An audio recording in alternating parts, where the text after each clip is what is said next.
నమస్తే welcome to V3 news లక్ష్యం సమాజహితం నేను మానస ముందుగా హెడ్లైన్స్ రాజధాని భూములపై సిబిఐ దర్యాప్తు కోరిన జగన్ ప్రభుత్వం హైదరాబాద్ లో చంద్రబాబు ఇంటికి ఏపీసీఐడీ అధికారులు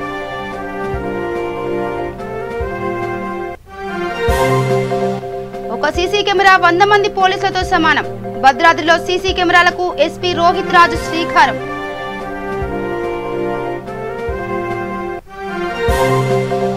ఆసిఫ్ నగర్ లో అక్రమ రేషన్ బియ్యం గుట్టురట్టు 3050 కేజీల బియ్యం స్వాధీనం చేసుకున్న పోలీసులు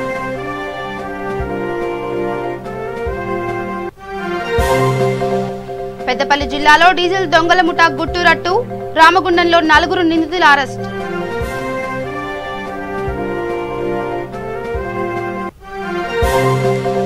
నిజామాబాద్ జిల్లా నాగపూర్ బస్టాండ్ వద్ద రోడ్డు ప్రమాదం డివైడర్ పై దూసుకెళ్లిన బస్సు ఒక్కరి పరిస్థితి విషమం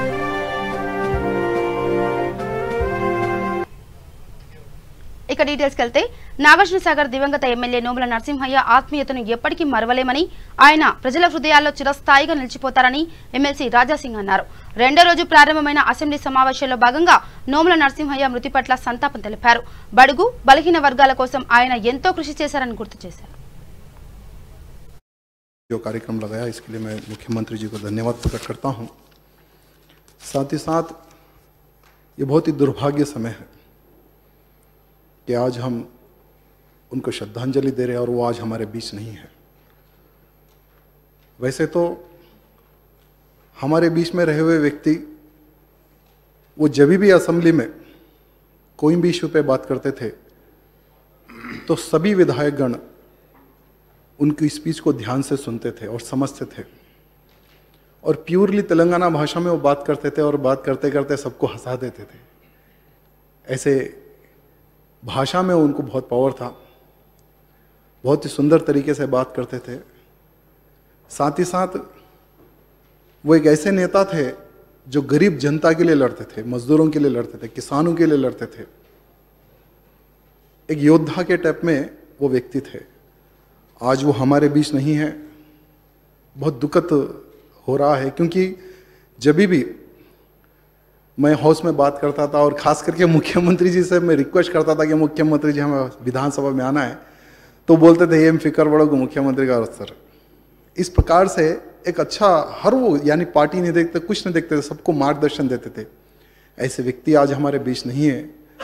उनको मेरी पार्टी की ओर से श्रद्धांजलि अर्पित करता हूं और उनके परिवार को इतने बड़े सदमे से निकलने के लिए भगवान से प्रार्थना करता हूं कि उनको शक्ति दे। धन्यवाद।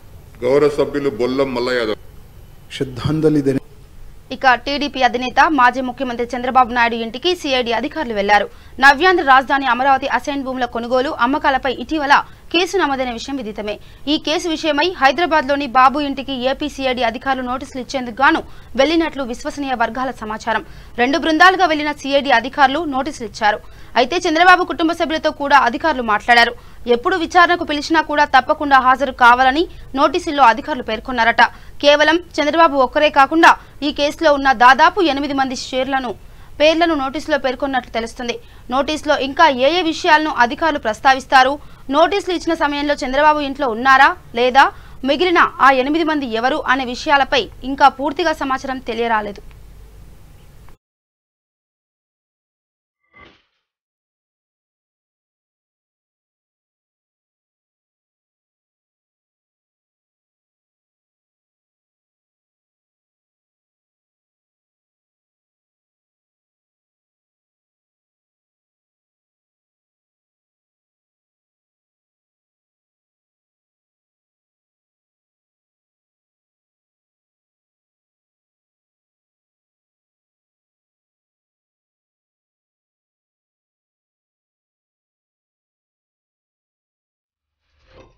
ఆసిఫ్ నగర్ పోలీస్ స్టేషన్ పరిధిలోని అక్రమ రేషన్ బియ్యాన్ని పోలీసులు గుట్టు రట్టు చేశారు అక్రమంగా నిల్వ ఉంచిన 3050 కేజీల రేషన్ బియ్యాన్ని స్వాధీనం చేసుకున్నారు అక్రమంగా రేషన్ బియ్యాన్ని తరలిస్తే కఠిన చర్యలు తప్పవని పోలీసులు హెచ్చరించారు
ఇక భద్రాద్రి కొత్తగూడెం జిల్లా చంద్రగొండ మండల కేంద్రంలో ఏర్పాటు చేసిన సీసీ కెమెరాలను భద్రాద్రి జిల్లా అదనపు ఎస్పీ రోహిత్ రాజు ప్రారంభించారు. అనంతరం ఆయన మాట్లాడుతూ నేరాలు, అసాంఘిక కార్యక్రమాలు తగ్గించడంలో సీసీ కెమెరాల పాత్ర నేడు కీలకంగా మారాయని తెలిపారు.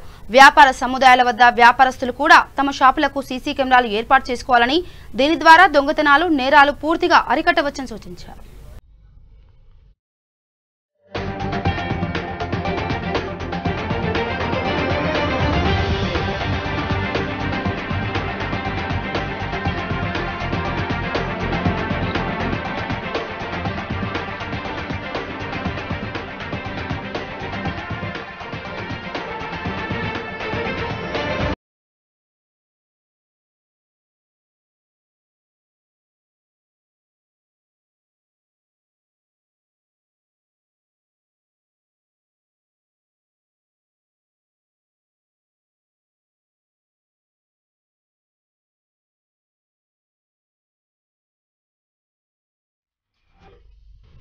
జయశంకర్ భూపాలపల్లి జిల్లా ముగుళ్లపల్లి మండలం పిడిసిల్ల గ్రామ అభివృద్ధిని వీక్షించేందుకు గాను వచ్చిన 4 ట్రైనీ ఐఏఎస్ అధికారులకు ఆ గ్రామ సర్పంచ్ నైనికంటి ప్రభాకర్ రెడ్డి, అధికారులు, ప్రజాప్రతినిధులు, గ్రామస్తులు ఘన స్వాగతం పలికారు. జయశంకర్ భూపాలపల్లి జిల్లాలోని 3 గ్రామాల్లో ట్రైనీ అధికారులు వారం రోజుల పాటు ఆయా గ్రామాల్లో చేసినటువంటి అభివృద్ధిని వీక్షించి జిల్లా కలెక్టర్కు నివేదికను అందజేయనున్నట్లు ఆయా మండలాల అధికారులు తెలిపారు. ట్రైనీ ఐఏఎస్ అధికారులు వీక్షించే గ్రామాలు గణపురం మండలంలోని బుద్దారం గ్రామం, చిట్యాల మండలంలోని నవాబుపేట గ్రామం, మొగుళ్లపల్లి మండలంలోని పిడిసిల్ల గ్రామాల్లో ట్రైనీ అధికారులు వారం రోజుల పాటు ఆయా గ్రామాల అభివృద్ధి పనులను వీక్షించనున్నట్లు సంబంధిత మండల అధికారులు తెలిపారు. వారికి సర్పంచ్లు అన్ని సదుపాయాలు కల్పించేందుకు ఏర్పాట్లు చేశారు.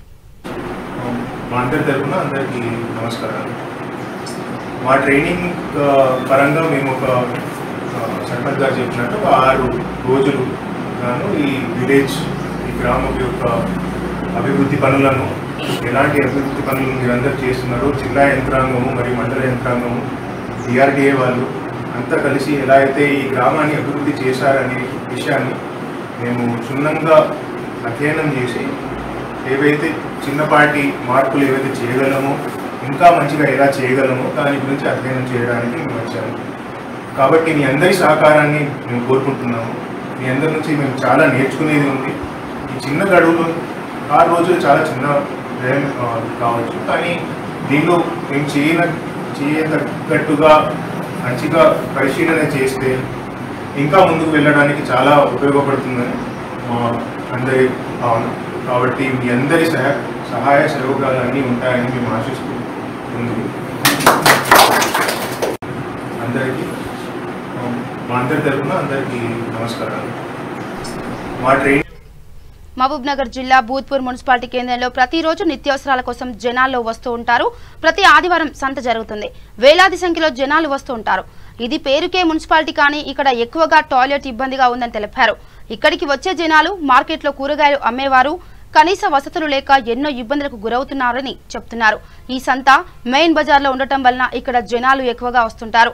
ఇకనైనా అధికారులు స్పందించి కనీస సౌకర్యాలు కల్పించాలని కూడా వారు కోరుతున్నారు.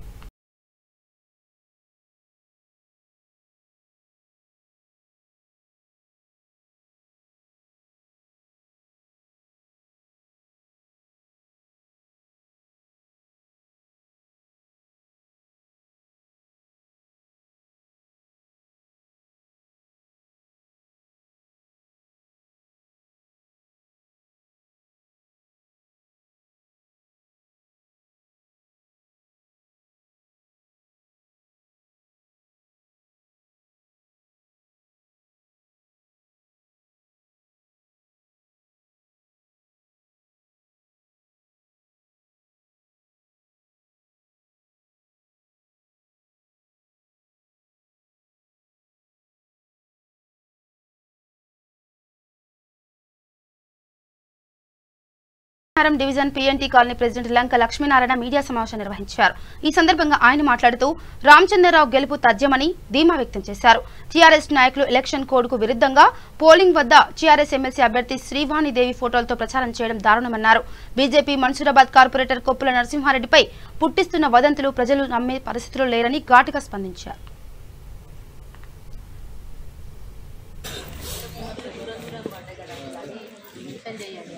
టీఆర్ఎస్ పార్టీ చేసిన అవినీతి అక్రమాలను, పోలింగ్ స్లిప్లను మహిళా ఎమ్మెల్సీతో పాటు ఓటర్ స్లిప్పులు పెట్టడం అటువంటి చూపించడం కొంతమంది దౌర్భాగ్యులు దాన్ని చూపించుకుంటూ బీజేపీ కార్పొరేటర్ టీఆర్ఎస్కు చేస్తున్నాడు అని చెప్పి వాళ్ళ అవినీతి అక్రమాలను బట్టబయలు చేసుకుంటున్న వ్యక్తులు పార్టీలో మేమైతే ఆ బట్టెబాజినా కొడుకుల కోసం మేము వారి వ్యక్తిగత వారి పార్టీకి ఎందుకు సాయం చేస్తాం? ఒకటి. రెండోది, నేను ఆల్రెడీ వాళ్ళ టేబుల్ ముందే టీఆర్ఎస్ పార్టీ వాళ్ళ ముందు పెట్టి ఓపెన్గా తీసి వాళ్ళ క్లియర్గా చూపించి వీడియో పెట్టడం కూడా మధ్యస్థిమితం లేని రమణారెడ్డి ఈ రకంగా ఇవి మాకు బీజేపీకి లంకా లక్ష్మీనారాయణ చేస్తున్నాడు అని చెప్పడం, ఇలాంటి పార్టీ అవినీతి అక్రమాలు పాల్పడుతున్న టీఆర్ఎస్ పార్టీ బీజేపీ పార్టీని చీల్చి ఏదో చేయాలనే ఆలోచనలో దౌర్భాగ్యం ఉంది. ముఖ్యంగా నేను చెప్పేది ఏంటంటే ఓడిపోయాము అనే భయం టీఆర్ఎస్ పార్టీలో ఏర్పడింది.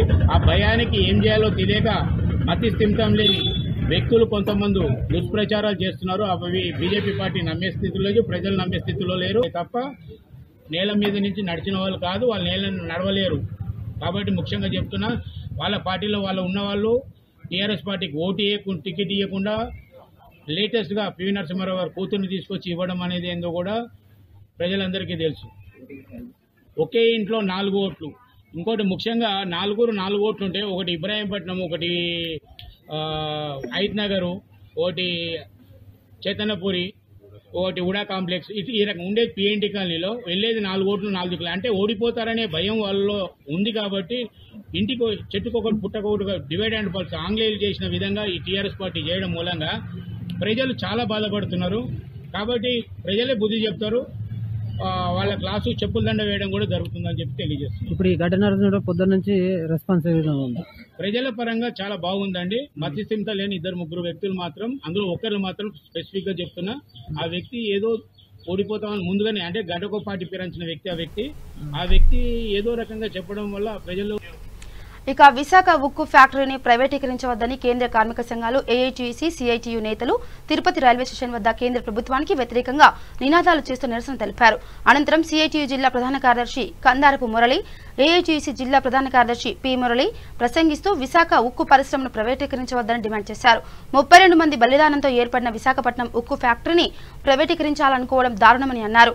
కేంద్ర ప్రభుత్వ వైఖరి వల్లే ప్రభుత్వ రంగం నిర్వీర్యమైపోయిందని అన్నారు. వైసీపీ, టీడీపీ పార్టీలు ఆంధ్ర రాష్ట్రం బాగుపడాలనే ఉద్దేశంతోనే వారికి ఉంటే ఢిల్లీలో పోరాటం చేయాలన్నారు. ఈ కార్యక్రమంలో ఏఐటీయూసీ జిల్లా నాయకులు కె రాధాకృష్ణ, చిన్నం పెంచలయ్య, శ్రీరాములు, సిఐటియు జిల్లా నాయకులు తదితరులు పాల్గొన్నారు.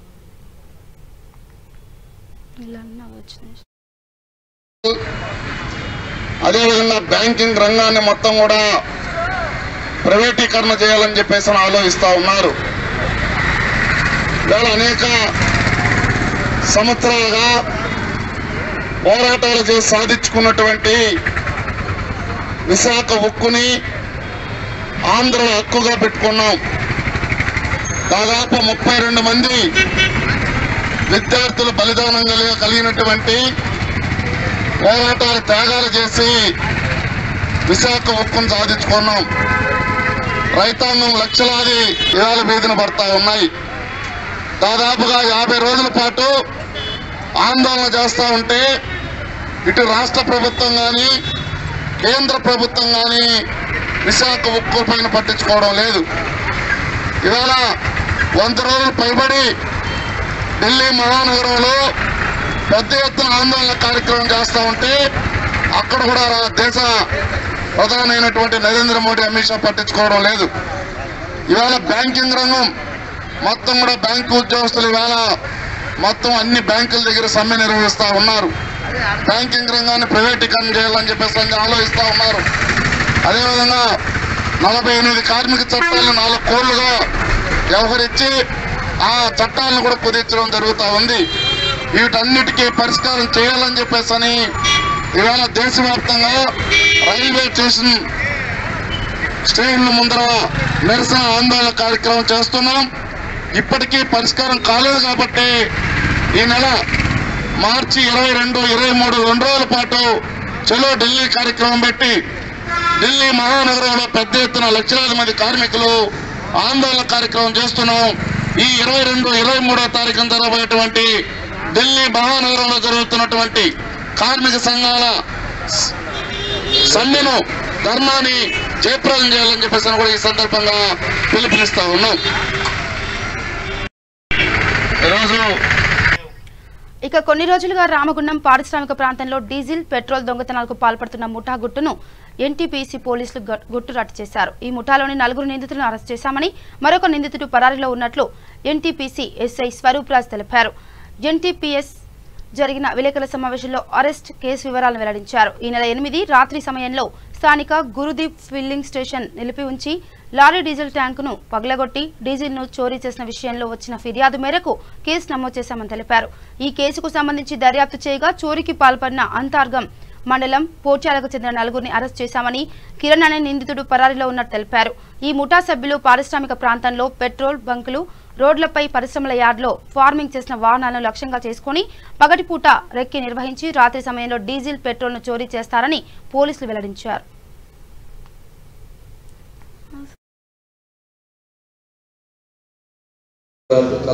గురుదీప్ పెట్రోల్ బంక్లో ఇక్కడ ఉన్నటువంటి 4 నిందితులు అక్కడ పార్కింగ్ చేసి ఉన్నటువంటి లారీల యొక్క డీజిల్ ట్యాంకులను పగలగొట్టి దాని నుంచి డీజిల్ని దొంగిలించి వాటిని బయట అక్రమంగా అమ్మి ఆ వచ్చిన డబ్బులతో జల్సాలు చేయడం అనేటువంటిది జరుగుతున్నది.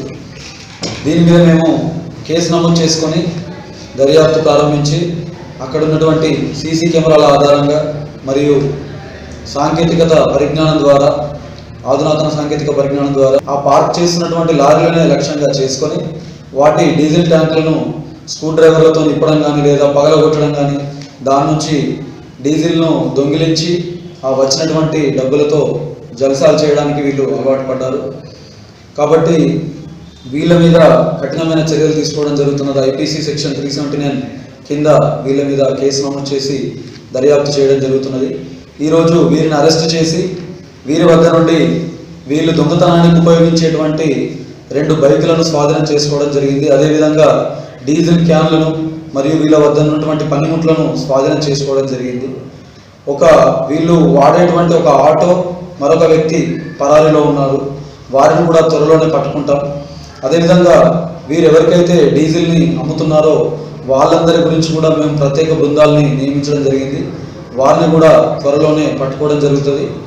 ముఖ్యంగా ఈ సందర్భంగా వీళ్లకు ఇటువంటి అఫెన్స్లు ఎవరు చేసినా కానీ వాళ్ళ మీద చట్టపరంగా కఠినమైనటువంటి చర్యలు తీసుకోవడం జరుగుతుంది. పారిశ్రామిక ప్రాంతంలో వాహనాలకు కానీ ప్రజలకు కానీ అందరికి కూడా పూర్తి స్థాయి రక్షణ కల్పించడం మా బాధ్యత. కాబట్టి ఈ సందర్భంగా ప్రజలందరూ కూడా వాళ్ళ దృష్టిలో ఏమైనా డీజిల్ థెఫ్ట్ కానీ ఇంకేమైనా వాళ్ళ దృష్టికి వచ్చినటువంటి అయితే మాకు ఇమీడియట్గా సమాచారం అందించాలని చెప్పేసి మేము విజ్ఞప్తి చేస్తా ఉన్నాం. ఆంధ్ర రాష్ట్ర అవతరణ కోసం పొట్టి శ్రీరాములు చేసిన పోరాటం ఎందరికో ఆదర్శమని, అలాంటి మహానుభావుని మనమందరం స్మరించుకోవడం హర్షించదగ్గ విషయమని ఆర్యవైశ్య సంఘం జిల్లా మాజీ అధ్యక్షుడు పత్తి సర్వేశ్వరరావు ప్రసాద్ అన్నారు. కర్నూలు జిల్లా పత్తికొండలో పొట్టి శ్రీరాములు 125వ జయంతి సందర్భంగా ఆయన విగ్రహానికి ఆర్యవైశ్య సంఘం నాయకులు పూలమాలలు వేసి నివాళులర్పించారు. ఈ సందర్భంగా నాయకులు మాట్లాడుతూ ఉమ్మడిగా ఉన్న ఆంధ్ర రాష్ట్రాన్ని కొందరి స్వార్థం కోసం 2గా చీల్చి రాష్ట్రాన్ని ముక్కలు చేశారన్నారు. ఈ కార్యక్రమంలో అరవింద్ సంఘం నాయకులు రామయ్య, మల్లికార్జున్, శేఖర్, గోపాల్, రమణ పాల్గొన్నారు.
ఇక నిజామాబాద్ జిల్లా నవీపేట్ మండలం నాగపూర్ ఆర్టీసీ బస్టాండ్లో రోడ్డు ప్రమాదం జరిగింది.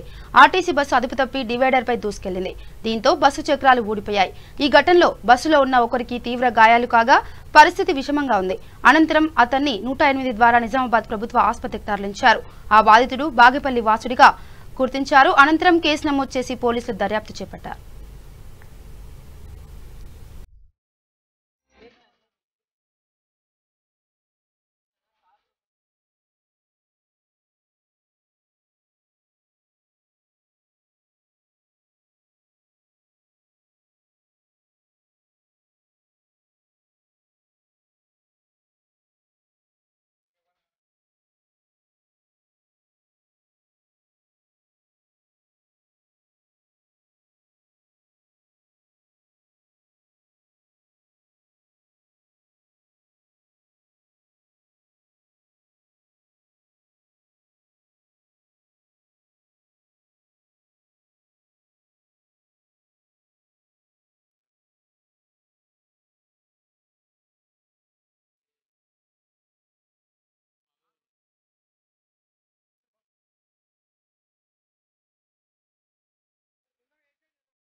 ఇక బులెటిన్ ముగించే ముందు హెడ్లైన్స్ మరోసారి.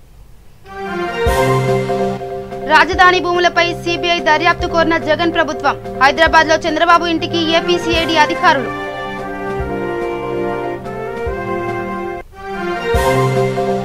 ఒక్క సీసీ కెమెరా 100 మంది పోలీసులతో సమానం. భద్రాద్రిలో సీసీ కెమెరాలకు ఎస్పీ రోహిత్ రాజు శ్రీకారం.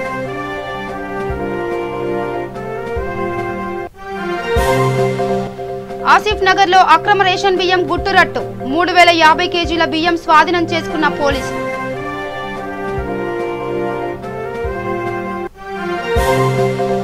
పెద్దపల్లి జిల్లాలో డీజిల్ దొంగల ముఠా గుట్టురట్టు. రామగుండంలో 4 నిందితుల అరెస్ట్.